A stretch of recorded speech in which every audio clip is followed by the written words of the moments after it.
Барлықтарыңызға сәлем. Жалпы әлемде дәл қазіргі уақытта 8 миллиардқа жуықтаған адамдар өмір сүріп жатыр. Бірақ та осы аталған адамдар ішінен интернет желіні жарап шыққан адамдар аздап кездеседі. Интернеттен бір қарағанда жай ғана спортпен айналысып жатқанын байқап, "Өй, мынау да сөз болыпты ма? Мынаума қауіпті адам." Это Рикитан. Это Рикитан?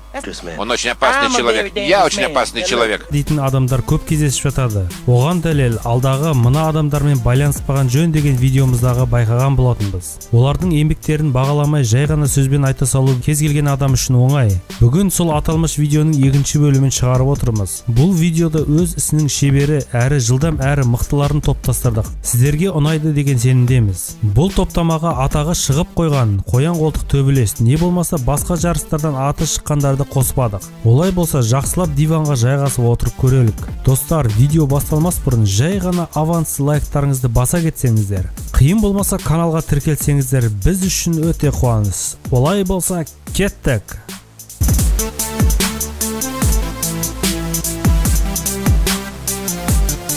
Қолды базука.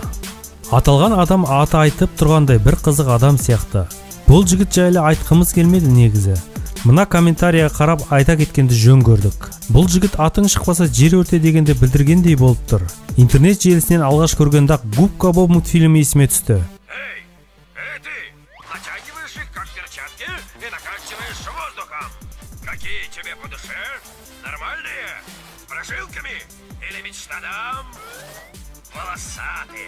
Яғни осындай хайптың соңында кеткен бе деп ойладым. Бірақ та білесіздер ғой, өтіріктің құйрығы бірақ тұтам дегенді. Привет, ребята. Спанч Боб, это ты? Ну уж нет, я им докажу. Я сумею, у меня стальные руки. Я не слабак, я крутой.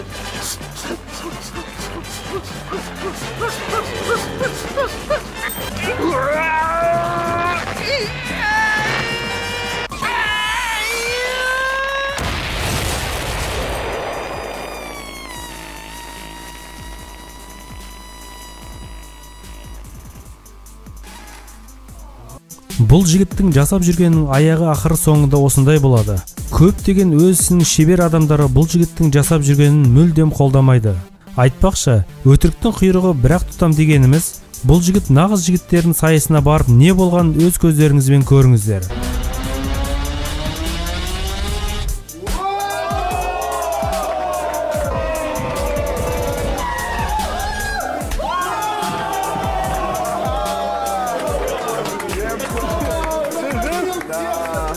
Қалай ойлайсыздар? Қолды базуканың жасап жүргендері дұрыс па, бұрыс па? Төменге комментарияға қалдыра кетіңіздер. Менің ойымша дұрыс емес. Және де өскелең ұрпаққа жақсы тәрбие емес деп ойлаймын. Тағы бір комментарияға неге қазақтың мықтыларын қоспайсың дегенді оқып қалдық. Алдында айтқандай бұл топтамаға Қуат Хамидов немесе Геннадий Головкин сынды атақтыларды қоспадық. Себебі оларды елдің барлығы біледі емес пе? Бұл топтамаға ағылшын, испан, орыс желісінде жаттығу видеоларымен тарап жүрген әсем сұлулығымен және де өз шеберлігімен танылып жүрген Гүлжан Жанарбекқызын қосқанды жөн көрдік. Гүлжан Қызылорда облысының тумасы. Ол бірден спортқа келген жоқ. 6 жасында ол би және музыка саласында бағын сынап көрді. Анау мынау емес, фортепиано класында үздік аяқтаған қыз спортты қоса алып жүрді.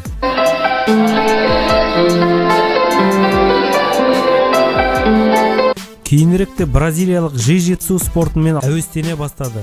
Бұл спорт түрін біраз адамдар білу керек негізі. Гүлжан біраз уақыт Испания елінде тұрды. Қазақстанға тек 2016 жылы ғана келді. 2017 жылы Қазақстан атын әлемге паш ете бастады. Желі қолданушылар Гүлжанның жаттығуымен қоса сұлулығына көп мән беретін сияқты. Тағы да айта кететін жайт, Гүлжан өте әсем даусымен ән орындағанды жақсы көреді екен.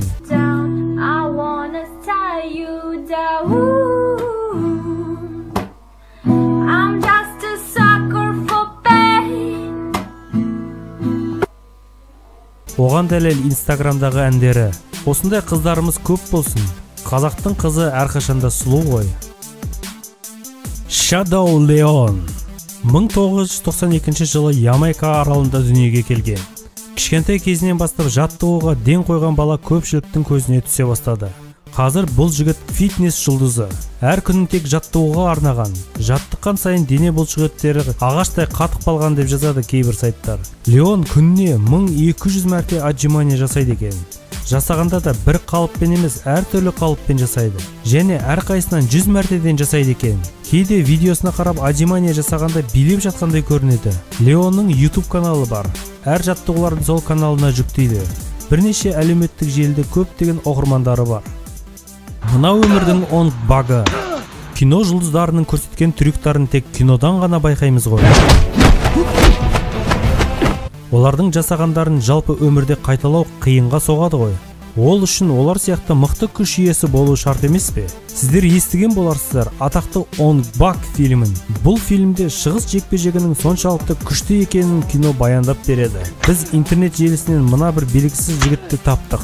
Ол жігіт өзінің мықтылығының арқасында көптеген трюктарды көрсетеді.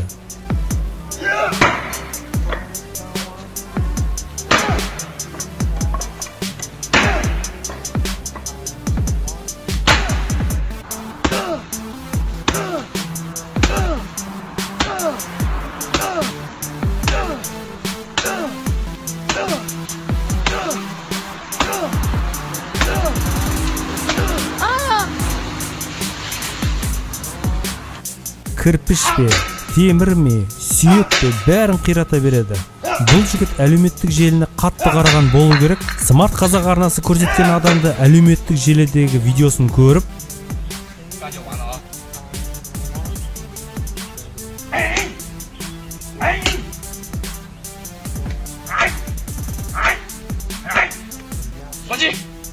«Ей, сен мынаны қара» дегенді білдіріп, оған жауап қайтарған секілді. Бұл жігіттің аты жөнін біле алмадық. Бірақ та бұл жігіттің ашуына тимеген дұрыс деп ойлаймын.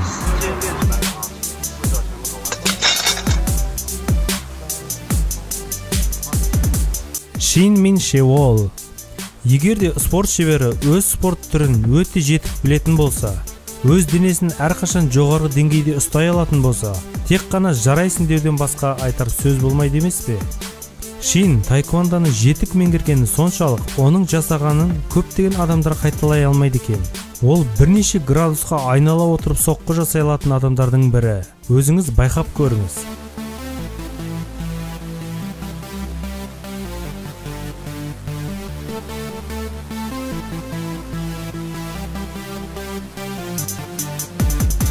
Секіріп бір айналып көрсеңіз 360 градуспен ғана шектелесіз. Ал Шин мұз айдындағы спортшылар сияқты бірнеше градусқа айналып соққыны өте қиын түрде орындайды екен. Джон Кол. Джон Кол әлеуметтік желіде Джуджи Муфу атымен таныс. Ол штанга көмегімен жасалған трюктарымен таныла алды. Кейде әлеуметтік желі адамдарын күлкіге қарқ қылатын адамдардың бірі. Себебі оның жасағандары қиын болғанымен өте қызық әрі күлкілі. Ол негізінен бодибилдер.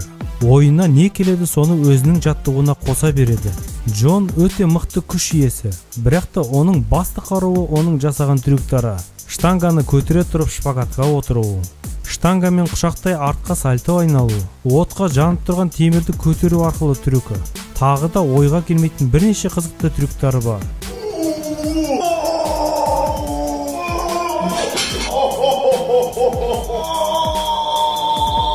Мысалға мына шаң сорғыш. Ол жайдан жай тұрған жоқ. Джон онымен бір нәрсе жасайды, себебі оның көрермендері оның видеосы басталғанда солай ойлайды екен. Джон жас кезінде тек акробатикамен айналысты. Кейініректе жалықты ма әйтеуір күшпен жасалатын спорт түріне ауыса бастады. Басқасы басқа, Джонға кім кедергі бола алады? Ол өзінің айтқанымен жүре береді. Дәл қазір Джонның инстаграмында миллионнан астам жазылушылары бар. Ол әрдайым өз жазылушыларын қуантып отырады. Оны өте жолы болғыш блогер деп те атауға болады. Аптасына 3 немесе 4 видеомен қоса суреттерді жүктеп отырады. Ол камерадан ешқашан ұялған емес. Әр түрлі маска киіп алып та трюктарымен елді күлдіре береді екен.